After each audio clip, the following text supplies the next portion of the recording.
Hello everyone, welcome to Anesthesia Updates. This presentation is about thrombocytopenia in pregnancy and ASRA guidelines for regional anesthesia.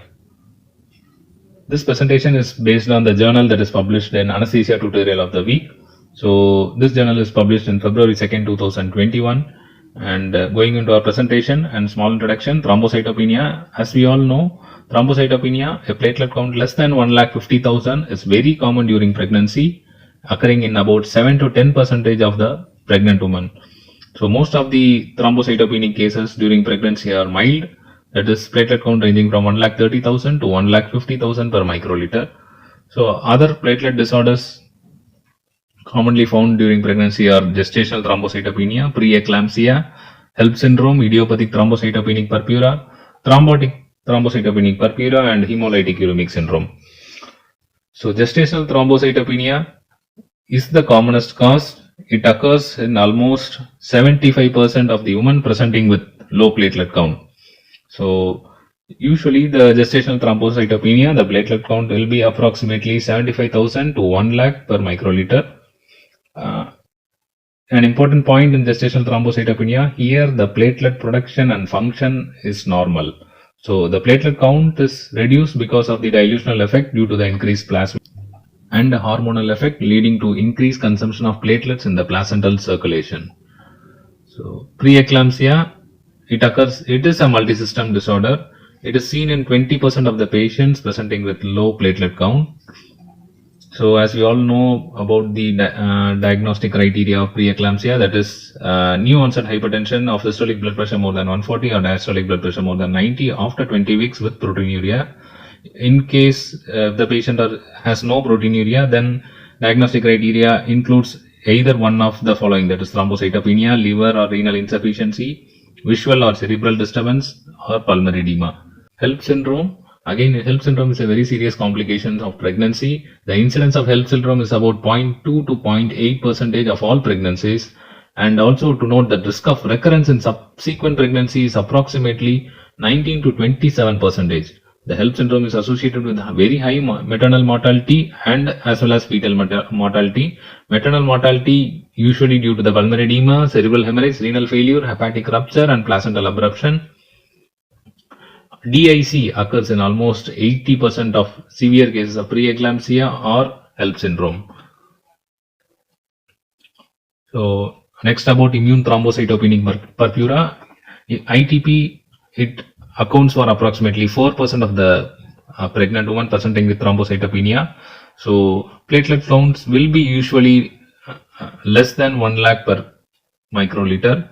So the pathophysiology is mainly due to the formation of IgG antibodies against platelet surface antigens leads to the increased destruction of platelets. Here we have to note that platelet function is not affected.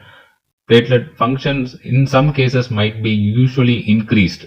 So we no need to worry about significant spontaneous maternal hemorrhagic complications. So usually there will be no bleeding seen till the platelet count is less than 20,000 per microliter. Regarding recommendations, a platelet count of less than 30,000 platelets who wants to undergo an invasive procedure should be treated. So a recommended aim is to maintain the platelet count more than 50,000 per microliter for both normal delivery as well as cesarean delivery. So next about thrombotic thrombocytopenic purpura. This is the most life-threatening condition with a mortality rate of almost 90% in case of untreated cases.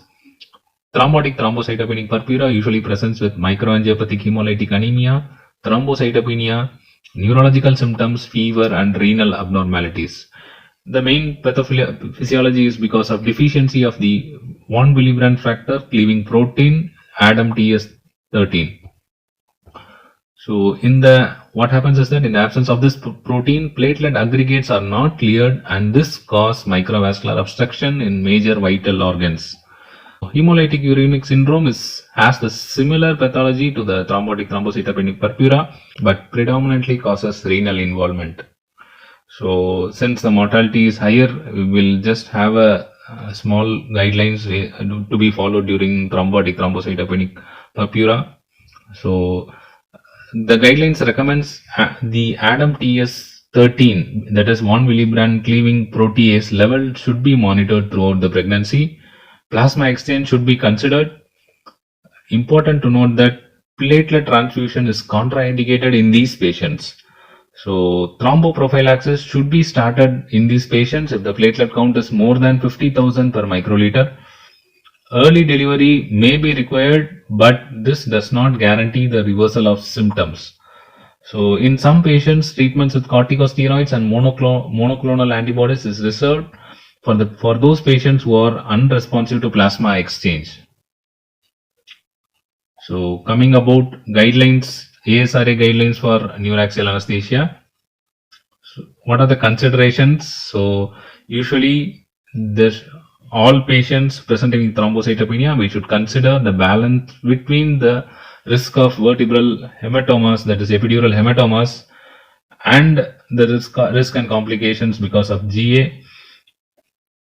So in all patients, monitoring the levels of absolute platelet count, platelet function, and rate of decline of platelet count should be considered. For example, a patient with severe preeclampsia where platelet count had fallen from 150,000 to 90,000 over 6 hours is likely more at risk than a patient with a ITP with a stable platelet count of 70,000 per microliter. Coagulation screening is mandatory in all patients where the platelet count is less than 1 lakh per microliter in case of preeclampsia. Also, in preeclampsia, platelet count may change rapidly. So, a recent within 6-hour count should be confirmed prior to neuraxial procedures. So, when to provide regional anesthesia? So, this guidelines are based on American Society of Regional Anesthesia. Actually, this guidelines has been adapted from the Association of Anesthetists of Great Britain and Ireland, the Obstetric Anesthetist Association Regional Anesthesia UK. Since 2013, ASRA has been adapted these guidelines from these two associations, and this has been remained unchanged since 2013. So these guidelines recommend a stable platelet count of more than 1 lakh per microliter is very safe to provide regional anesthesia. So in case of gestational thrombocytopenia and in case of idiopathic thrombocytopenic purpura, a platelet count between 50,000 to 1 lakh per microliter. Again, the risk benefit should be considered between regional anesthesia causing epidural hematoma as well as GA. In case if you want to provide a regional anesthesia, a low impact procedure should be performed. What is low impact procedure is that a most experienced anesthetist should be available. Pre-procedure ultrasound is potentially useful if the provider is skilled in this. Single shot spinal should be provided with a smaller needle, often less traumatic insertion. Epidural should not be considered. If neuraxial procedures are undertaken, increase neuromonitoring until full recovery is very essential in these patients. In patients with a platelet counts less than 50,000 per microliter, the risk likely outweigh the benefit of neuraxial procedures regardless of the etiology. Thank you.